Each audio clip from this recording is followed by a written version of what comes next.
So hello everyone. Previous video में हमने constructions किए थे डीएफए के। वो उनमें थ्योरेटिकल कुछ आपको गिवन होगा, ending with, starting with, like that. Maximum time आपको इस तरह से कुछ एक्सप्रेशन गिवन होंगे और उन एक्सप्रेशन के बेसिस पे आपको वो डीएफएस कंस्ट्रक्ट करने होते हैं। थ्योरेटिकल भी दिए हो सकते हैं, इस तरह से एक्सप्रेशन के बेसिस पे भी दिए होंगे। वहाँ आपको थ्योरी में क्लियर दिया होता है किससे स्टार्ट हो रहा है, किससे एंड हो रहा है, क्या क्या है। यहाँ आपको आपके क्वेश्चन के अकॉर्डिंग आपको देख के ये पता करना होगा कि क्या कंडीशंस बन रही हैं। तो आज हम ये वाले कंस्ट्रक्शंस करते हैं।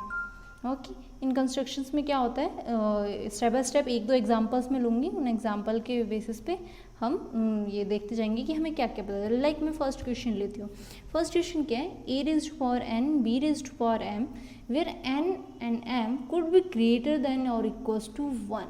मतलब a और b की हमें कोई इनपुट्स क्या है, हमारे a और b है, यहाँ से हमें ये पता चल रहा है। फर्स्ट लैंग्वेज में यहाँ लिख लेती हूँ एक बार, ये फर्स्ट लैंग्वेज क्या है, a raised to power n b raised to power m means a के बाद b अकर होगा जहाँ n और जो m है उनकी occurrence greater than equals to 1 हो। मतलब एटलीस्ट 1 इक्वल है तो एटलीस्ट 1 टाइम तो अकर हो, 1 के अलावा एनी नंबर ऑफ टाइम्स अकर हो, डजेंट मैटर। यहाँ वो क्या है, कितने भी टाइम करो ना। यहाँ एक चीज़ आती है, मैंने आपको फर्स्ट टाइम बोला था कि वो फाइनाइट होता है, बट इन दैट केस जहाँ ये हमारे हम इसके लिए फाइनाइट ऑटोमेटा क्यों बना सकते हैं, यहाँ हमें नहीं पता, हो सकता है कितनी भी टाइम में वो अकर हो जाए। वो फाइनाइट ऑटोमेटा की अपनी इंटेलिजेंस है, वो इजीली इनको कंस्ट्रक्ट कर लेता है। ऑटोमेटा में कब प्रॉब्लम आती है, जब हम दो सिंबल्स को कंपेयर करने के लिए ड्रॉ करते हैं, उस टाइम पे वहाँ मेमोरी की रिक्वायरमेंट होती है, उस तरह के फेल हो जाते हैं। लाइक यहाँ a raise to power n और b raise to power m है, मतलब a any number of time करो, b और एनी नंबर ऑफ टाइम करो, कोई नेसेसरी नहीं है कि दोनों सेम हो।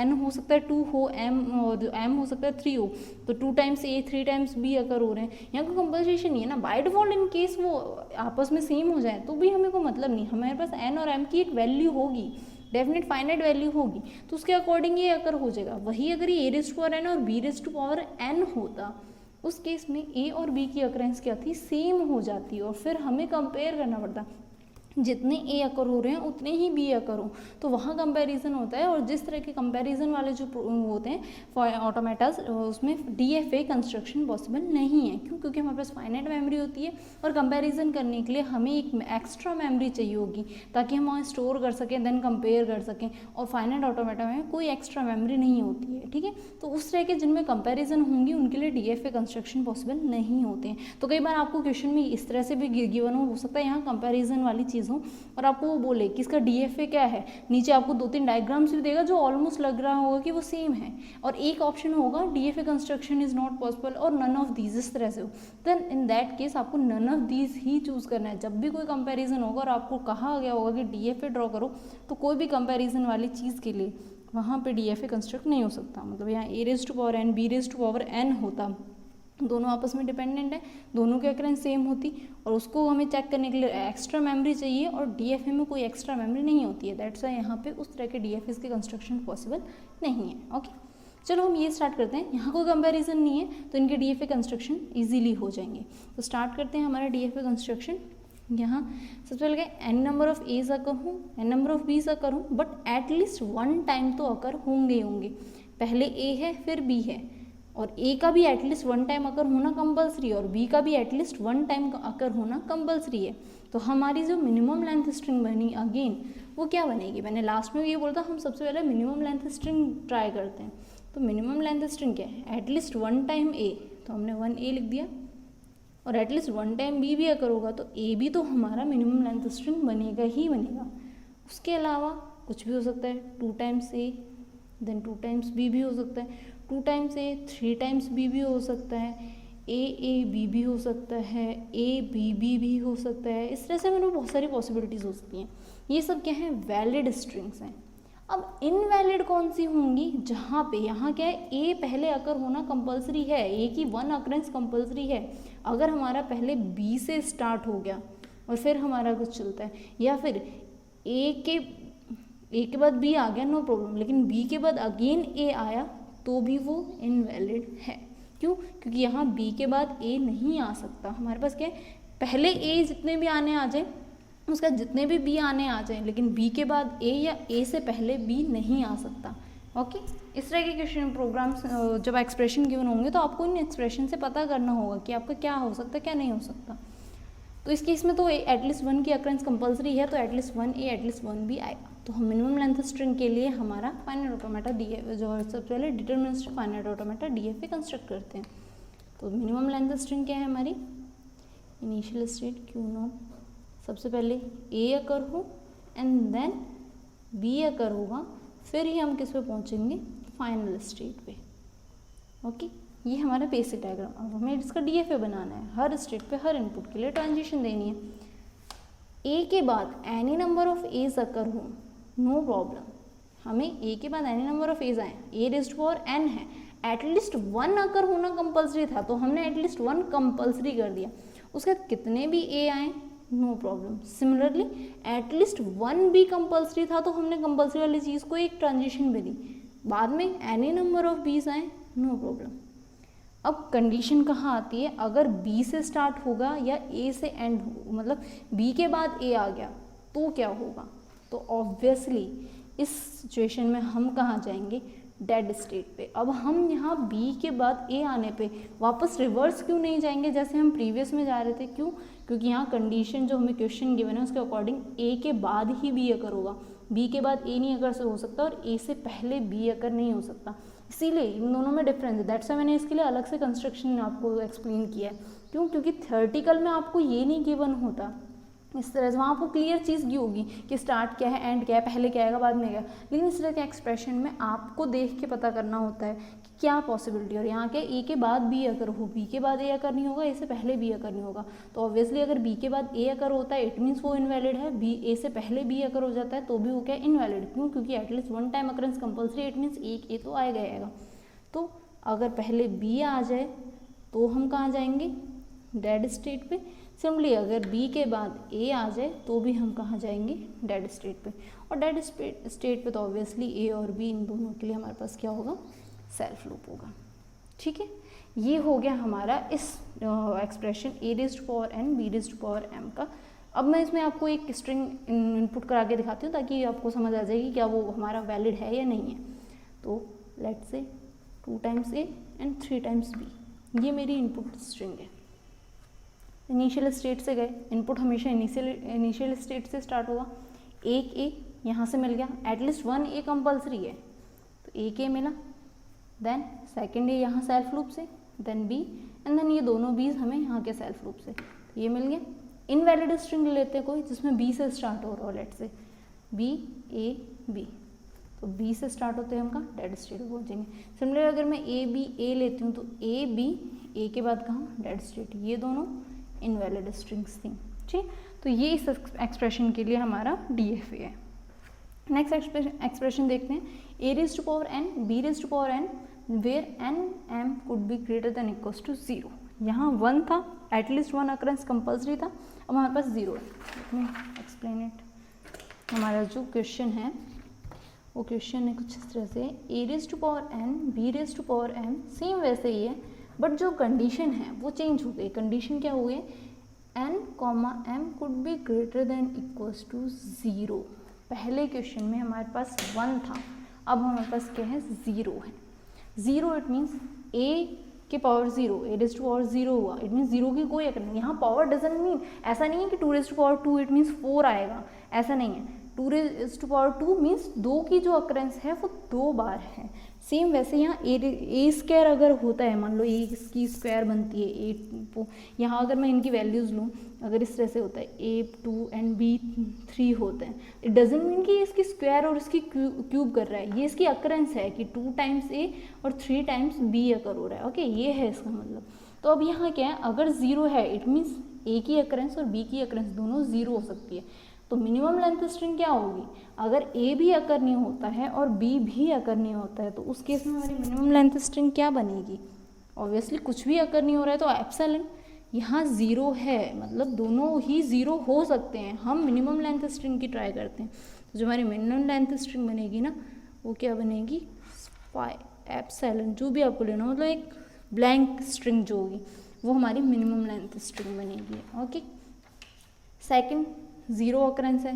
नेक्स्ट क्या हो सकता है, ये तो हमने लिख दिया ज़ीरो लेंथ के लिए एप्सिलॉन। ओके, नेक्स्ट हो सकता है सिंगल ए अकर हो, सिंगल बी भी अकर हो सकता है। Next 2 times A, single B, A double B, like that कुछ भी अकर हो सकते हैं। लेकिन हमें क्या पता चला है कि एक मिनिमम लेंथ स्ट्रिंग जो है वो ज़ीरो की अकरेंस पे भी पॉसिबल है। लेकिन यहाँ पे भी कंपल्सरी क्या है कि अगर ए और बी अकर होते हैं तो ए के बाद ही बी अकर होगा, बी के बाद ए अकर नहीं हो सकता और ए से पहले बी अकर नहीं हो सकता। ओके, तो ये कंडीशन अभी भी हैं। हो सकता है दोनों ही ना करो, देन इट्स ओके।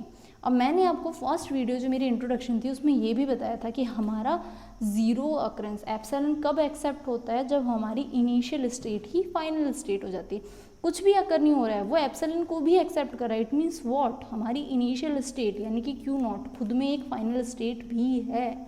तो ऑब्वियसली हमारा सबसे पहला कंसेप्ट यहाँ क्या आएगा, हमें क्यू नॉट को क्या करना है, फाइनल स्टेट भी बनाना है। इनिशियल स्टेट ही हमारे फाइनल, ताकि एंटर करते ही कुछ भी नहीं दे रहे हम इनपुट, दोनों अकर ही नहीं हुए, इट मीन्स हम कुछ इनपुट नहीं दे रहे, लेकिन तब भी वो एक्सेप्ट कर रहा है, एम्प्टी लैंग्वेज को भी एक्सेप्ट कर रहा है। तो इनिशियल स्टेट ही क्या होगी, हमारी फाइनल स्टेट होगी। आपको ये चीज़ अगर अच्छे से समझनी है तो आप मेरी फर्स्ट इंट्रोडक्शन की वीडियो देख लेना, मैंने उसमें आपको बताया है कि एम्प्टी लैंग्वेज वो कब एक्सेप्ट करता है। ओके, ये हो गया हमारा मिनिमम लेंथ के लिए।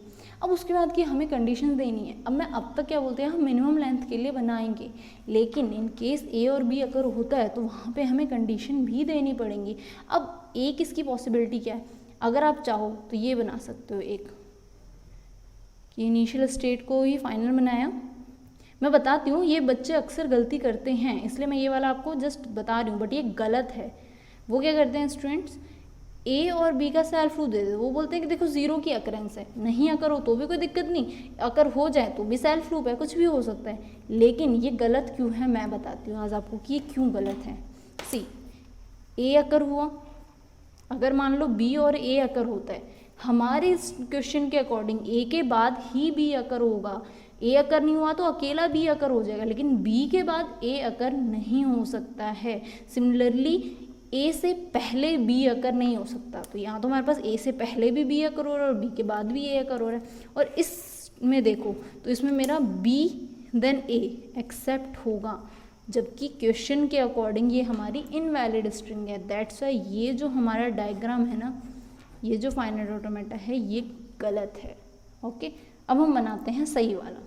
मैंने ये इसलिए बताया ताकि मैं आगे ट्रांजिशंस क्यों दूंगी आपको वो क्लियर हो जाए, क्योंकि जब हमें ज़ीरो एक्सेप्टेंस चाहिए तो हम इनिशियल को फाइनल बना देते हैं, लेकिन ये जो कंडीशन है ना हमारे पास ए और बी की अकरेंस की, वो भी हमें मेंटेन करके चलनी है, तो उसके लिए भी बाकी का पूरा डायग्राम ड्रॉ होगा ही। ओके, अब यहाँ चेंजेस क्या आएंगे, लास्ट टाइम में 1 1 की अकरेंस थी कंपल्सरी, यहाँ बस एक चेंज आएगा। हमें क्या चाहिए कि ए से पहले बी अकर ना हो, तो ए के लिए तो हम सेल्फ रूट दे देते हैं, एनी नंबर ऑफ एज आए यहाँ हो, लेकिन बी के लिए हम अदर स्टेट देंगे, और सिंगल बी भी अगर हो तो भी वो एक्सेप्ट होगा। क्यों, हो सकता है ए की पावर 0 हो लेकिन बी की पावर 1, वो भी तो वैलिड होगा। तो उस केस में नेक्स्ट स्टेट भी हमारा क्या बनना चाहिए, ऑब्वियसली फाइनल स्टेट बनना चाहिए। क्यों, क्योंकि सिंगल बी की अकरेंस भी वैलिड है। क्यों वैलिड है, सिर्फ सिंगल बी, ये जो मेरी सिंगल बी एक स्ट्रिंग है वो भी तो एक्सेप्ट होगी। हो सकता है इस केस में मेरा क्या है, अगर मैं मेरे क्वेश्चन में पुट करूँ तो एक्चुअल क्या है, ए की पावर 0 एंड बी की पावर 1, यही तो बन रही है ना लैंग्वेज। मतलब ए अकर नहीं हो रहा लेकिन बी एक बार अकर हो रहा है, तो बी भी तो एक्सेप्ट होगा। अब मैंने इस पे क्यों नहीं दिया, उसका रीज़न मैं यहाँ दे चुकी हूँ, सेल्फ रूट क्यों नहीं दिया, बी के लिए अलग दिया, लेकिन सिंगल बी भी एक्सेप्ट होगा। इट मीन्स एक्सेप्टेंस स्टेट बनानी है, acceptance state means final state बनानी है, तो ये भी मेरी क्या होगी, फाइनल स्टेट होगी Q1। अब अगर Q1 के बाद A आता है वो वैलिड नहीं है, देन डेफिनेटली अगर वैलिड नहीं है तो हम क्या करेंगे, डेड स्टेट पे जाएंगे। तो ये क्या होगा, अगर B के बाद A अकर होता है तो हम डेड स्टेट पे जाएंगे, B के बाद एनी नंबर ऑफ B's अकर हो, सेल्फ लूप आ जाए। बस इतने से हैं, थोड़े थोड़े से माइनर चेंजेस हैं, क्वेश्चन पे कंसंट्रेट करना है कि यहाँ पे अकरेंस क्या है, लेकिन ये हमेशा ध्यान रखना कि A और B का कन्फ्लिक्ट नहीं होना चाहिए, B A से पहले नहीं आना चाहिए और A B के बाद नहीं आना चाहिए। दैट्स वाई मैंने ये वाले जो एक्सप्रेशन वाले फाइनाइट ऑटोमेटा है वो अलग से एक्सप्लेन किया ताकि आपको कन्फ्यूज़न ना हो। ओके, सो नेक्स्ट करते हैं, थर्ड हमारा क्या है, थर्ड है A raised to power n B raised to power n n 0 m 1, मतलब n 0 होगा लेकिन m यानी कि b की अकरेंस एटलीस्ट 1 पॉसिबल है, मतलब एक बार तो b आएगा ही आएगा। अब देखो उसका कैसे बनता है, a raised to power n b raised to power m where n could be greater than equals to 0 and m could be greater than equals to 1। Okay, ये हमारा क्वेश्चन है। अब इसका हम डायग्राम बनाते हैं। हमारे पास ए की एक्सेप्टेंस है, मतलब ए नहीं भी होगा तो भी चलेगा, लेकिन एटलीस्ट एक बी अगर होना चाहिए। तो मिनिमम लेंथ स्ट्रिंग अब हमारी क्या बनेगी, बी बनेगी, single B minimum length string बनेगी। इससे हमारा क्या क्लियर हो गया, हमारी इनिशियल स्टेट तो फाइनल स्टेट नहीं बनेगी। क्यों? क्योंकि इनिशियल स्टेट तभी फाइनल बनती है जब हम एप्सिलॉन एक्सेप्ट कर रहे हो, लेकिन इस केस में हमारे पास कंपल्सरी है कि बी एक बार तो अगर होगा ही होगा, ए अगर ना भी हो तो भी चल जाए। तो मिनिमम लेंथ स्ट्रिंग ये हुई, उसके बाद ए बी हो सकता है, एटलीस्ट 1 बी अगर होना कंपल्सरी, इसलिए सिंगल ए कभी नहीं होगा, डबल ए बी हो सकता है, ए डबल बी भी हो सकता है, एक से ज़्यादा हो सकते हैं लेकिन एटलीस्ट एक होना चाहिए, लेकिन ये 0 हो सकता है, इसलिए मिनिमम लेंथ स्ट्रिंग क्या बनी, ये बनी। तो ऑब्वियसली वही same concept, minimum length string यहाँ पे भी हमने क्या किया था, मिनिमम लेंथ स्ट्रिंग एप्सिलॉन के लिए बनाया था, फिर बाद की कंडीशन लगाई थी। यहाँ पे भी सेम वही, मिनिमम लेंथ स्ट्रिंग क्या है मेरी, बी। स्टार्ट किया, initial state Q naught, minimum length string B accept होगी, ये बन गया हमारा। अब हमें ए के लिए कंडीशन देनी है, ए अगर हो भी सकता है नहीं भी अगर हो सकता, जिस तरह यहाँ कंडीशन थी ए अगर हो सकता है या नहीं हो सकता, वैसे यहाँ कंडीशन है हमारे पास। इट मीन्स व्हाट, क्या आएगा, सेल्फ लूप आएगा। अगर हो गया तो सेल्फ लूप से जनरेट हो जाएगा, नहीं हुआ तो कोई प्रॉब्लम नहीं है, ठीक है। नेक्स्ट, बी के बाद एनी नंबर ऑफ बीज करूँ, नो प्रॉब्लम, हमें एटलीस्ट 1 बी चाहिए जो हम दे चुके हैं। एनी नंबर ऑफ बीज करूँ, कोई प्रॉब्लम नहीं। अब प्रॉब्लम कहाँ आती है, बी के बाद अगर ए अकर होता है तो ऑब्वियसली अगर बी के बाद ए अकर होता है तो हम कहाँ जाएंगे, डेड स्टेट पे। इनमें थोड़े से बिल्कुल माइनर चेंजेस हैं, आपको कंसेप्ट समझ आ गया तो इजीली ये चेंजेस आपको समझ आ जाएंगे। ओके, तो ये हो गया हमारा डेड स्टेट के लिए। अगर मैं इसी का वेरिएशन बनाती हूँ, वैसे तो वो क्वेश्चन मैंने नहीं लिया है आगे, बट एक बार को आपको बता भी दूँ, अगर हम 4th क्वेश्चन ले लेते हैं, इसी में चेंज कर दूँ, ए को 1 और बी को 0 कर देती हूँ। अगर मेरा क्वेश्चन ये बन जाता है, a raised to power n b raised to power m where n could be greater than equals to 1 and m could be greater than equals to 0, तो उस केस में यहाँ b की जगह क्या आ जाएगा, a आएगा, और यहाँ सेल्फ लूप हट जाएगा। क्यों? क्योंकि एटलीस्ट 1 a की अकरेंस है। अब उसका डायग्राम बनाते हैं, ऐसा नहीं बनेगा, चेंज बनेगा थोड़ा सा। देखो, मिनिमम लेंथ स्ट्रिंग हमारी इस केस में क्या बनेगा, ए तो होगा ही होगा, आफ्टर दैट ए बी हो सकता है, ए बी बी हो सकता है, ए बी बी हो सकता है, ऐसा करके कितने भी कंडीशंस बन सकती हैं। तो मिनिमम लेंथ स्ट्रिंग मेरी क्या है, क्यू नॉट तो है ही, मतलब सॉरी एक सिंगल ए तो है, it means initial state final state नहीं बनेगी, सिंगल ए एक्सेप्ट होगा हमारा, फाइन। अब ए के बाद बी अगर होता है, अब मैं यहाँ सेल्फ लूप नहीं दूंगी, उसका रीज़न होप सो आपको समझ आ गया होगा इस वाले डायग्राम से, लेकिन मैं यहाँ एक बार फिर बता देती हूँ, मैं यहाँ सेल्फ लूप क्यों नहीं दूंगी, क्यों? क्योंकि अगर मैंने यहाँ सेल्फ लूप दे दिया बी के लिए, इट मीन्स बी के बाद ए की अकरेंस भी पॉसिबल हो जाएगी, लेकिन क्वेश्चन के अकॉर्डिंग बी के बाद ए या ए से पहले बी नहीं आ सकता। दैट्स वाई वो कंडीशन तो हमें हमेशा सेट करनी है, इसलिए मैं बी के लिए अलग से दूंगी, लेकिन बी की अकरेंस नहीं भी होगी तो भी ये फाइनल स्टेट है ना, कोई प्रॉब्लम नहीं है। बी नहीं अगर हुआ तो भी यहाँ एक्सेप्ट हो रहा है, अगर अगर हो जाता है तो भी एक्सेप्ट हो जाए तो नेक्स्ट स्टेट भी क्या होगी, final state. Then any number of B से करो, ओके, ये भी हमारी है Q2। नाउ अब बची हुई रिमेनिंग कंडीशंस क्या है हमारी, अगर ए से पहले भी, अब एटलीस्ट 1 ए का अकरेंस कंपल्सरी है एंड 1 होना ही चाहिए, तो ऑब्वियसली अगर स्टार्टिंग में बी आ गया तो वो क्या होगा, डेड स्टेट पे जाएगा। क्यों? क्योंकि एटलीस्ट 1 हमें चाहिए। यहाँ हमने ए यहाँ क्यों नहीं भेजा था, क्योंकि ए नहीं होगा चलेगा, बट बी का कंपल्सेशन था, और ए और बी दोनों के लिए ट्रांजिशन बन गई थी। यहाँ देखें तो हमारी ट्रांजिशन किसके लिए, सिर्फ ए के लिए थी, बी के लिए नहीं थी। और बी के लिए जब हम देखें तो कहाँ जाएगा, अगर ए से पहले बी अगर हो रहा है तो ऑब्वियसली वो कहाँ जाएगा, डेड स्टेट पे जाएगा। सिमिलरली बी के बाद ए अगर हो रहा है तो वो कहाँ आएगा, डेड स्टेट पे आएगा। तो ये हमारा डायग्राम हुआ किसके लिए, a raised to power m b raised to power m where n could be greater than equals to 1 and m could be greater than equals to 0 के लिए, इसका वेरिएशन था ये, ठीक है। अब नेक्स्ट करते हैं जो हमारा 4th है, इसमें हमने 3 सिंबल्स लिए हैं और तीनों की अक्रेंस को 0 किया हुआ है, ठीक है। तो हम अगला प्रोग्राम करते हैं, हमारा अगला ऑटोमेटा ड्रॉ करते हैं।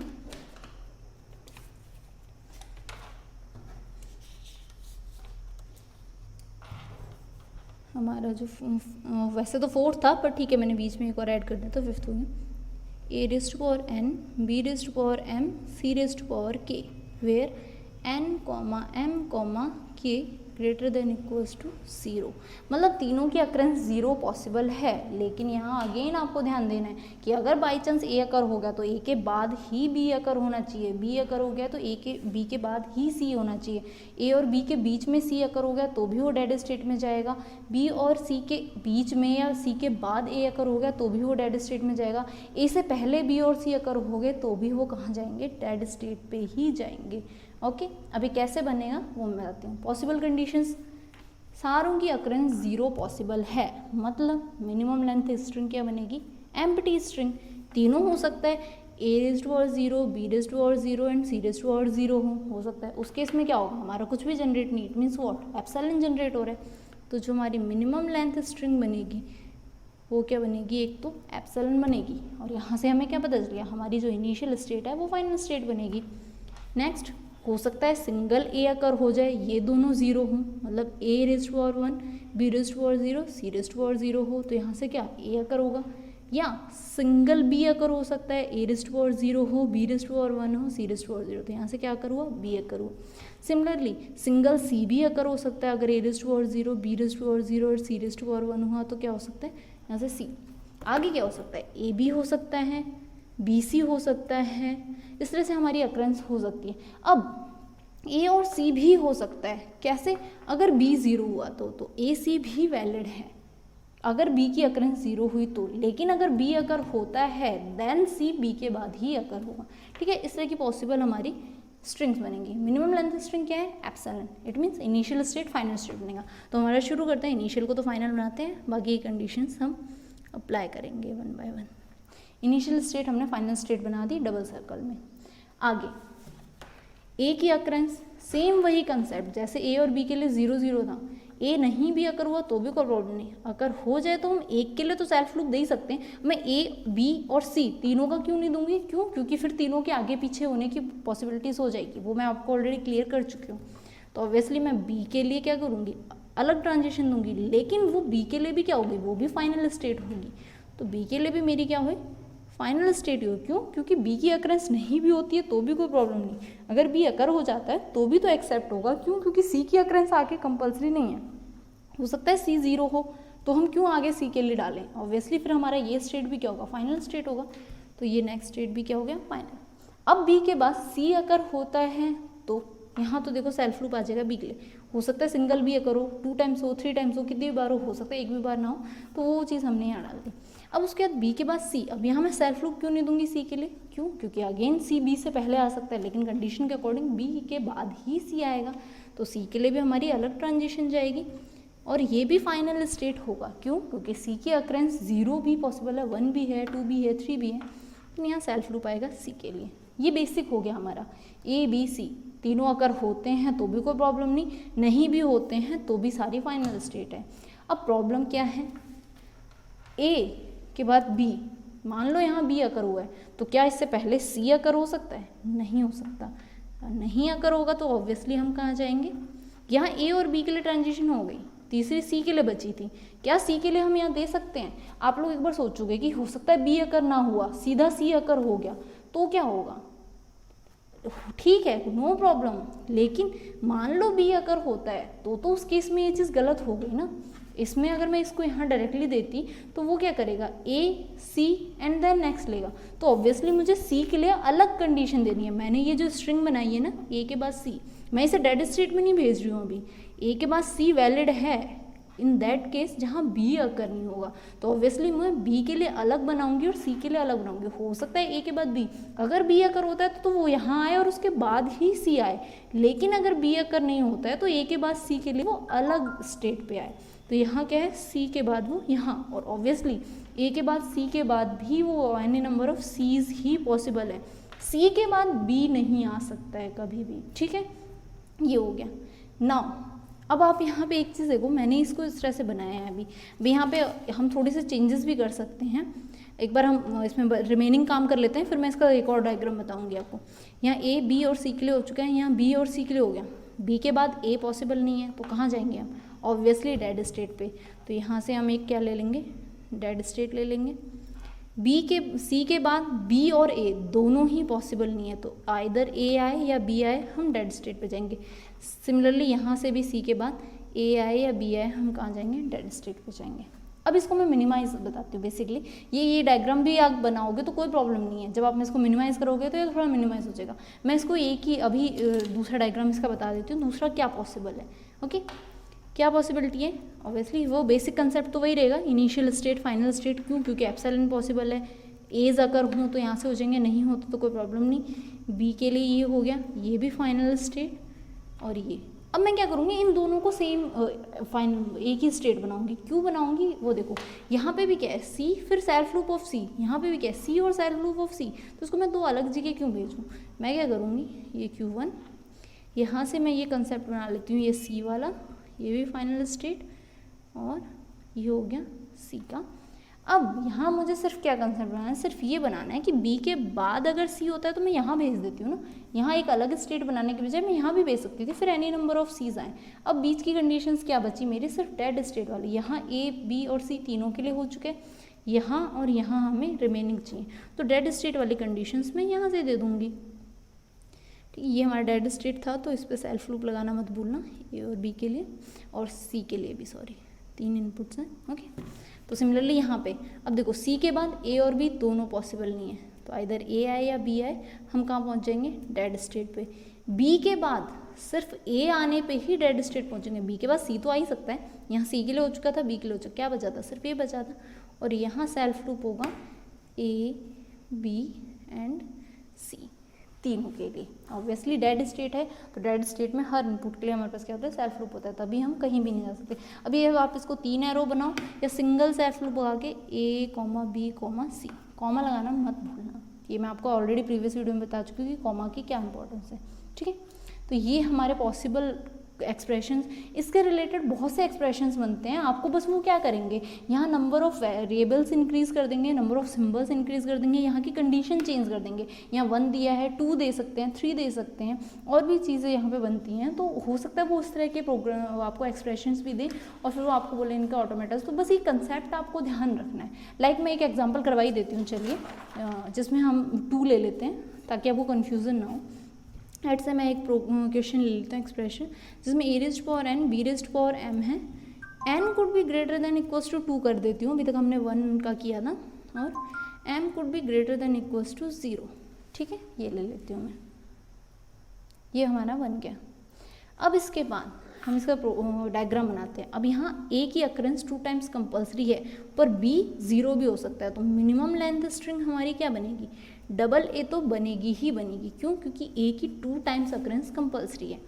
बी हो सकता है ना भी है, करो हो गया तो भी कोई प्रॉब्लम नहीं है, लेकिन कंडीशन आपको क्या ध्यान रखनी है कि बी ए से पहले बिल्कुल अकर नहीं होना चाहिए, ए बी के बाद अकर नहीं होना चाहिए। Okay, so minimum length string के लिए ड्रॉ करते हैं। इनिशियल स्टेट फाइनल स्टेट नहीं बनेगी, क्यों? क्योंकि 2 टाइम्स ए की अकरेंस कंपल्सरी है। तो ये हो गया हमारा initial state. Minimum length string का हम सबसे पहले ऑटोमेटा बनाएंगे, तो मिनिमम लेंथ का तो हमने बना दिया। ये Q2 ए 2 टाइम्स ए कंपल्सरी है। ठीक है, अब ये मैं इस तरह से दूं, या उसके बाद यहाँ एनी नंबर ऑफ एज आए, मिनिमम 2 एज कंपल्सरी हैं, लेकिन उसके बाद कितने भी नंबर ऑफ एज आए मुझे कोई प्रॉब्लम नहीं है, बट 2 टाइम्स के लिए मैंने कंपल्सरी बना दिया। अब मैं यहाँ पे बी के लिए सेल्फ लूप नहीं दूंगी, वो रीज़न आपको ऑब्वियसली 2 एग्जांपल में समझ आ चुका होगा। क्यों? क्योंकि अगर मैं यहाँ सेल्फ लूप देती हूँ तो बी ए से पहले भी अकर हो जाएगा। ऑब्वियसली उस केस में मैं क्या करूँगी, बी के लिए अलग ट्रांजिशन दूंगी, लेकिन वो नेक्स्ट भी क्या होगी, मेरी फाइनल स्टेट होगी। क्यों? क्योंकि बी की अकरेंस नहीं भी हो रही है तो हम यहाँ पे एक्सेप्ट कर लेंगे, अगर अकर हो जाता है तो हम यहाँ एक्सेप्ट कर लेंगे, नो प्रॉब्लम।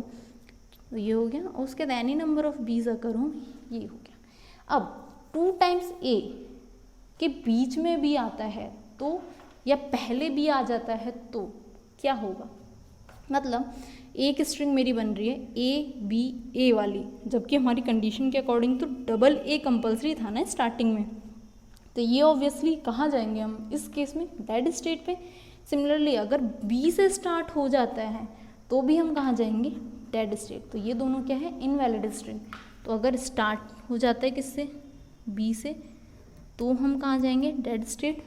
डबल ए के बीच में बी आ जाता है तो भी मैं कहाँ जाऊँगी, डेड स्टेट।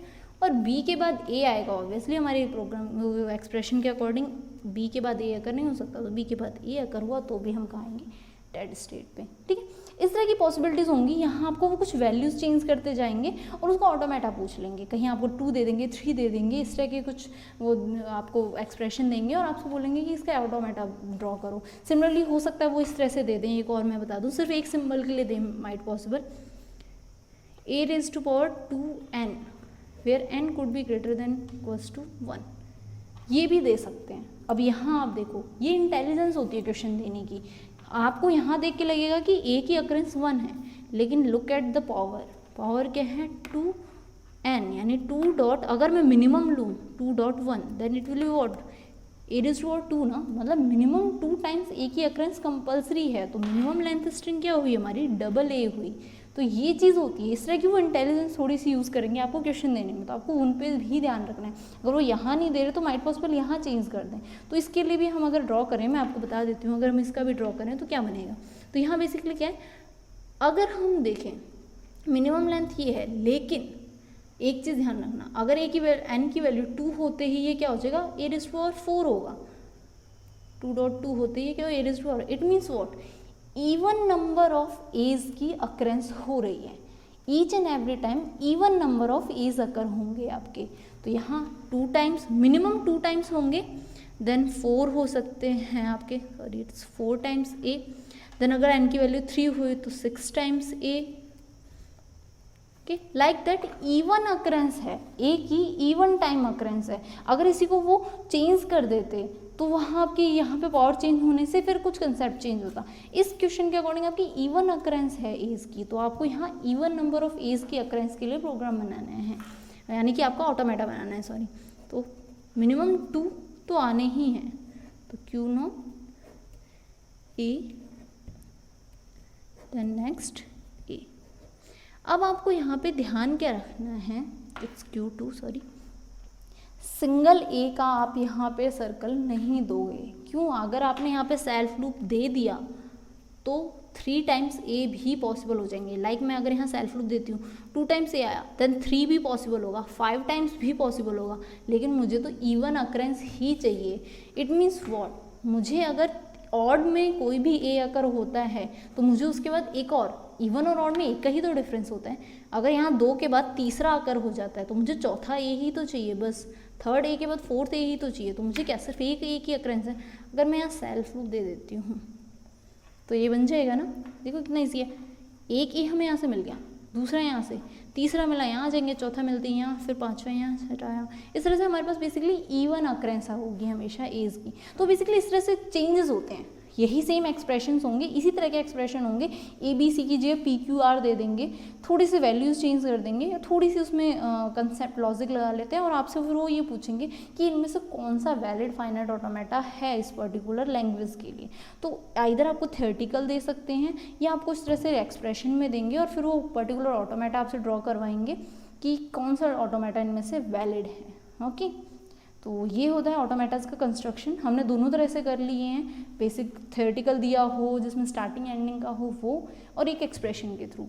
ठीक, इनमें आपको कोई भी डाउट हो तो आप कमेंट सेक्शन में हमसे पूछिएगा। नेक्स्ट वीडियो में हम मिनिमाइजेशन करेंगे डीएफएस का। अभी हमने डीएफएस कंस्ट्रक्ट किए हैं, अब इन डीएफए को मिनिमाइज करते हैं। मिनिमल डीएफए मतलब हो सकता है हमने जो डायग्राम बनाया, ये वाला डायग्राम बनाया है, या हम जो फर्दर डायग्राम हमने जितने भी अब तक बनाए हैं वो मिनिमल ना हो सकता है हमने 5 स्टेट्स या 6 स्टेट्स यूज़ की हो, जबकि वो 3 और 2 स्टेट्स में भी बन रहा हो सकता है।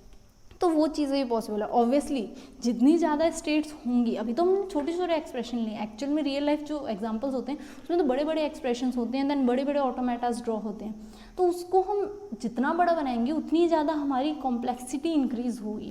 Then in that case it's much better ना कि हम उसको मिनिमाइज करें। तो नेक्स्ट वीडियो जो होगी वो हमारी होगी minimization of DFAs, minimal DFA कैसे कंस्ट्रक्ट करते हैं उसका। तो हमारे पास वहाँ DFAs गिवन होंगे, हम उनकी टेबल कंस्ट्रक्ट करेंगे और टेबल के थ्रू हम उसको मिनिमल करेंगे। तो आपको इन दोनों में अभी तक जितनी भी वीडियोस हैं उनमें कोई भी डाउट हो तो आप मुझसे कमेंट सेक्शन में पूछ लीजिएगा। अगली वीडियो में हम मिनिमाइजेशन ऑफ DFAs करेंगे। Thank you.